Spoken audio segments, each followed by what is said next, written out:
Martin's blood pressure skyrocketed to 330, like a volcano ready to erupt. Next to him, Ramba sensed trouble and quickly pulled him away, or Martin might send Talik straight to the crematorium. Meanwhile, the usually silent Iraqi commander, Salah, quietly walked up to Talik like inspecting a second-hand item. He didn't say much, just pulled out a knife from his waist. This is the Iraqi way of having a chat. Since you're not giving us info, let's just skip to the chase. For Salah, cutting a throat was just a little icebreaker. With a gentle slice, he hit Talik's main artery, and before long, Talik was off to meet Allah. I'll wait up. With no idea when Fowles would show up for the delivery, the team could only slap a tracker and the weapons. After getting everything ready, the team dug a hole to bury Talik, call it Plan B, while they waited for the fish to bite. Meanwhile, Adele spotted something suspicious in the US military zone west of Saladin in a satellite photo, raising an eyebrow. After comparison, Adele discovered that the shadow direction of the building in the photo was oddly off, like a little monster trying to hide. There's only one possibility: a terrorist training camp, a real counter-terrorism boot camp. Given it was in US military territory, the commander called in Delta Force for backup, and Adele felt like a kid ready for an adventure. Moments later, the team members swiftly eliminated the enemies in the periphery, and the kid armed with an AK didn't even show a reaction. What a little slacker he truly is. Numerous terrorists undergoing training didn't even have the opportunity to retaliate. Within a mere 5 minutes, they had all become new friends of Allah. Adele successfully found the training areas, but back at the base, new problems popped up like mushrooms. The intelligence team learned from the interrogation of a deck that a top-secret plan for a terror attack was underway. This was going to be headline news. It matched the address they'd mentioned earlier, indicating that this info isolation was as tight as a classified document. Adek had no clue about the when and where of the other team's actions. What a data-blind moment. When Zaid found out the French troops brought back his grandson Arius, he told Adele that Strasbourg was just a piece of the action. On December 21, there would be coordinated attacks in 4 other cities, a real festive event. Upon hearing this news, Adele shivered, like being caught in a surprise horror movie. When he asked Zaid about the other 4 locations, Zaid revealed that one was at the Neil Stadium playing a game of hide and seek.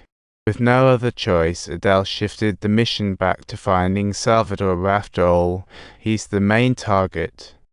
Finally, the fish Martin had been waiting for showed up. The terrorists moved weapons from the warehouse under the cover of night, like a live-action version of Moving Battle. This rendered the mission's risk extremely high. But currently, there truly was no alternative. They absolutely had to locate Salvador. This was no trivial joke. The team was extremely cautious during the mission, and after a grueling day and night trek, they finally arrived at the target area. Using the tracker signal, Martin confirmed terrorists in a house south of the village correct. After confirming the target, TLD said he quickly moved to a nearby ridge, getting ready for a long peeping session. Until they spotted the target, the team waited in silence, just like waiting for a bus. 5 hours later, a black pickup truck rolled up. Looks like their chauffeur arrived. They began to transfer the weapons inside the house to the vehicle, and the marker also started moving. This truly is a road to riches. Martin felt it was time and geared up to infiltrate the village, like preparing for a surprise party. Just before the action began, thankfully, Martin hiding in the sheep pen wasn't spotted, a real survivor's instinct. 3 terrorists walked out, and the team began to move closer, tense like waiting cats ready to pounce. Suddenly, a kid popped up, nearly giving Martin a heart attack, but thankfully, the little guy just ignored them, and a moment later, a few more folks came out. One relayed a message to the others, and Martin thought, a comedy is about to unfold. Subtitles. Right when he was getting ready to launch an attack, a minor mishap took place on Sad's side, making the situation a bit awkward. Due to the exposed location, Sadi was compelled to tie up the little boy. This truly was a case of desperate measures.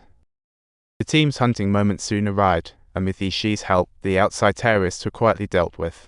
Next, the 4 made their way to False House, and Martin asked nervously, "Who's in there?" Just as Martin was about to launch an attack, TLD said he faced another problem with a critical situation. Open the door, open the door.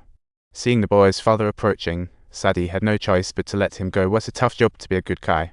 That decision exposed the teen to the sun, making Sadie feel like a captured bird. What exactly is going on here?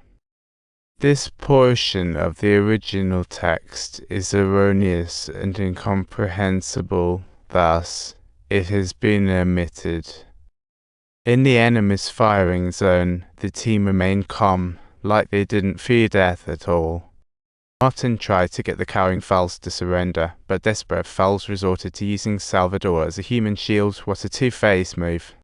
In the end, an unintended shot from Sadie accidentally hit Salvador, and the mission was deemed complete. A truly unexpected delight. Martin called in a helicopter to rendezvous with Sadie, feeling like he was hailing a taxi. Just as Sadie was heading down, more reinforcement terrorists blocked his path. What a prisoner's dilemma. Those few hundred meters felt like a giant cliff, as Martin and the others turned in circles with Salvador but were blocked by enemies once again. This scene was full of twists and turns and kept going.